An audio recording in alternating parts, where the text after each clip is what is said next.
Hey guys, I'm gonna give a brief introduction to ANT. So, I know many of you guys probably use the online chain sets, which is definitely an option. Um, I think it's right for those making small changes, but when you start adding big code deployments, I actually prefer just doing straight IDE or doing ANT. It's hard to go navigate to. I want to look on that page. I want to add this page, and I want to go to class. I want to add this class. I want to add object and navigate to this object. It's a little tedious. It's a little bit helpful when you're doing clones, because you're cloning the exact same thing. I think ANT is just so useful. You can pretty much drop your file into a folder, and have it move. You can easily sort by the last thing changed, copy those things at the top, and move it over. So easy to deploy, easy to redeploy the same thing. If you want to change one file, to drop that additional file that was changed into the directory and deploy it. Let's go ahead and just get into it. So ANT. So the prereqs for ANT, of course, are Java, and then you need to have Apache ANT installed on your machine. You need to add it to your class path, both Java and ANT to your class path. So let's go ahead and go to our ANT project, Salesforce ANT. I'm going to paste into it. If I press ANT,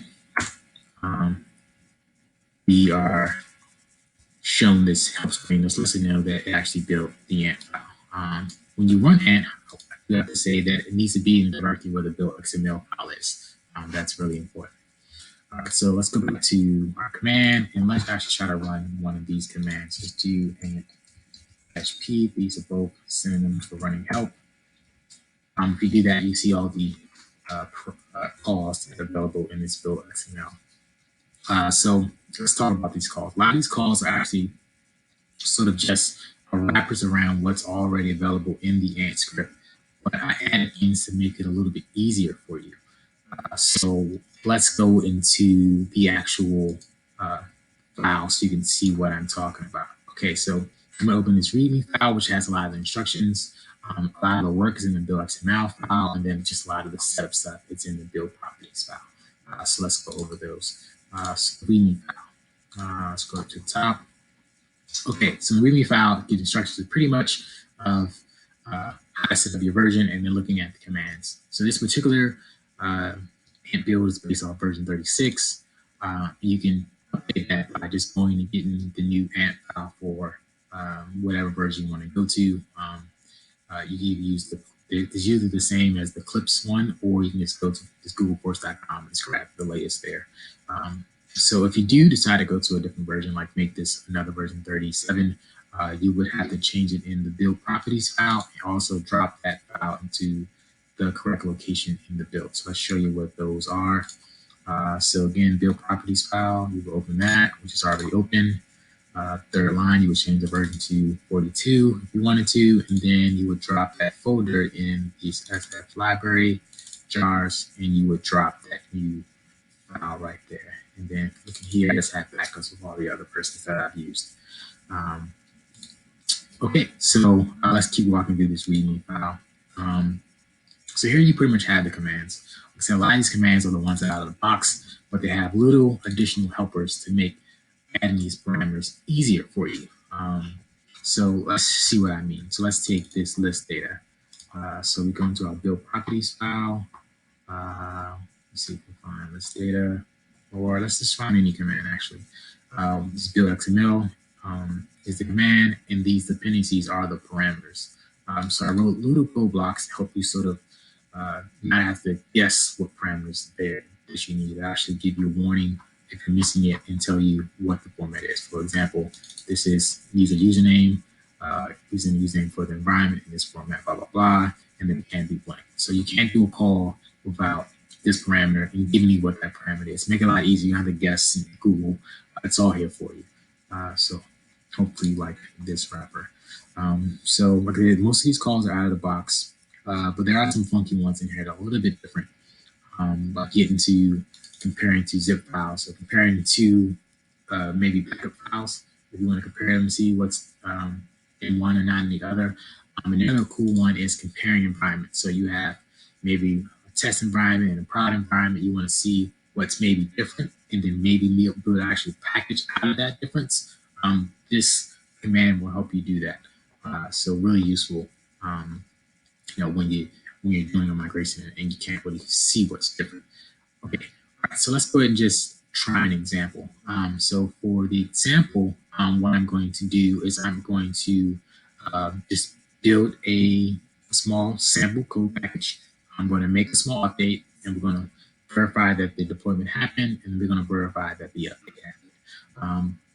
So in my Ant directory, in my code deployment folder, I have a sample package for class and a page and a package XML, which pretty much has stars in it. You don't have to put the label. You put star, it'll put up anything that's in the folder. Go back to my folder, and I said like we have a class and we have a page. So what is this change? Actually, let's go to the browser. All this is a little sample test page that just prints out this is a new page, counter 1. So what I'm going to do is I'm going to go to the class that actually prints that number out, and I'm just going to make it a 2.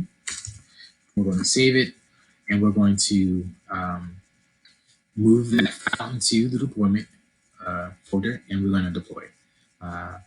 But since I actually edited that from the deployment folder, it's already there. But say I've had it in my ID, I just pretty much drop that out in here, and it'll be a part of my deployment.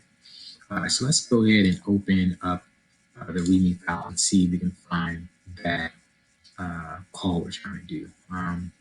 So examples down here of all the calls, and the typical example I'm going to do is deploy code. So put in my environment, which is prod for production or a dev environment, or sandbox if you're doing a test environment. Your username, your password, and this field is a combination of your password and your token. And then you have the actual package name, which could be either a folder or a zip. See, the next line has a zip, and then the command.